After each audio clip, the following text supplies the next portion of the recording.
Anyways, he's just one of the coolest people that I've ever met in comedy, and it was really cool to see him working on his stuff and going up at the backstop.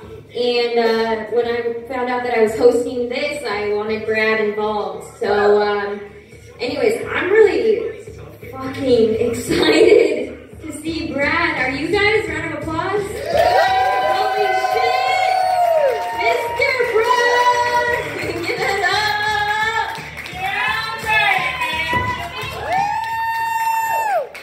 See, I'm my crowd here. Yeah, baby! What's going on? Give it up for Cece. She's been a great host tonight. I really appreciate her bringing me out. Give it up for all the rest of the comedians. They were just seriously funny. They were amazing. For you guys that don't know me, my name is B-Rad. I'm a bartender from Boulder City. I don't necessarily call myself a comedian because, hey, if you don't find me funny, at least I got a day job to go to. So I'm going to pay my bills. First off, I want you guys to give a round of applause for my wife for letting me come out and do the show. I think that she's hoping that I fail miserably so that we don't ever have to do this again.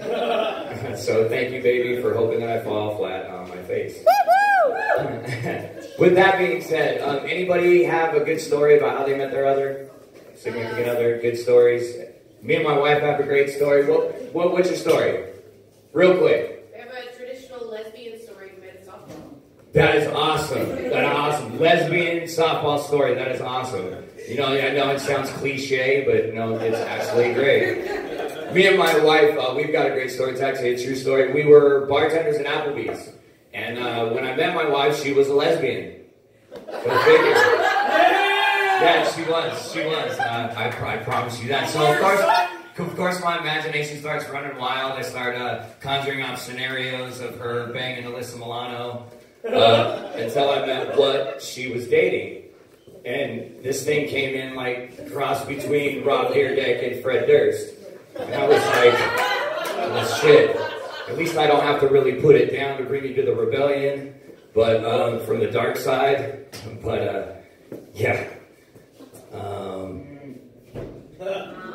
Hold on. It's been a minute. All right. Oh yeah. That was what I was supposed to do. I was supposed to thank my wife for making me feel masculine as a lesbian. And I just messed that all up. Anyways. Sounds like an animal. Yeah, that's okay. Anyways, I turned 39 this year. I know I have a baby face, but I've got 4 kids, and they are making me feel seriously old. Whoever said that you have kids to make you feel young never fucking had kids. You don't have kids to make you feel young. You have kids so that you don't get looked at by security when you go to the Disney store. I would have said Toys R Us, but obviously Jeffrey the giraffe got ran over by a fucking reindeer and it all went out. So, that's okay. That's all right. Anyway. That's okay. Get back to the script. I'm on it. So anyways, yeah, so I'm newly old. I'm not old. I know I'm not antique. I don't have a patina to me just yet. Not just yet. I don't know about being old with these kids these days, the millennials. I'm afraid that if I get into a fight with one of them, I'm gonna have to text them before the fight starts. Like, yo, you ready? While he's in the background like, yo, you want to get in the Snapchat before we squabble, dog? Like, seriously. But no, getting old is something I've looked forward to. Like, I want to be able to tell stories to my kids, to my grandkids, great-grandkids, just like your great-grandpa and your grandpa told stories to you. Like, oh, kids, gather around. This is nice. What is this, cashmere like this? Is this velvet?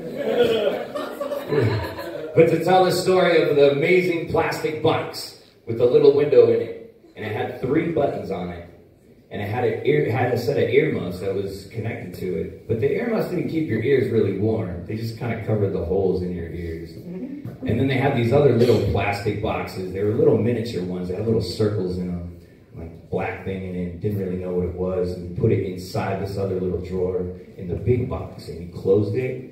And if you push the button, you can actually hear the greatest artists of all times. Because back in those days, we didn't have YouTube and Twitter, Facebook, and all that shit. They recorded it on mile-long tapes. Yeah, like Scotch tape. It was fucking crazy, dude. Long tape, and then he wound them up and put them in these little plastic things, and they were called cassettes. Kids will never know about this. And those cassettes, you put them in this other box, and you close it and hit the button, and you could listen to the greatest music of all time. And that thing was called a Walkman. I can't wait to be able to like live my life to be that old, to be able to talk to my kids like it's fucking medieval times when you're talking about fucking Walkman. That is my time. I screwed up a little bit of it, but I appreciate CC having me come out here. Thank you so much. Give it up for the rest of everybody.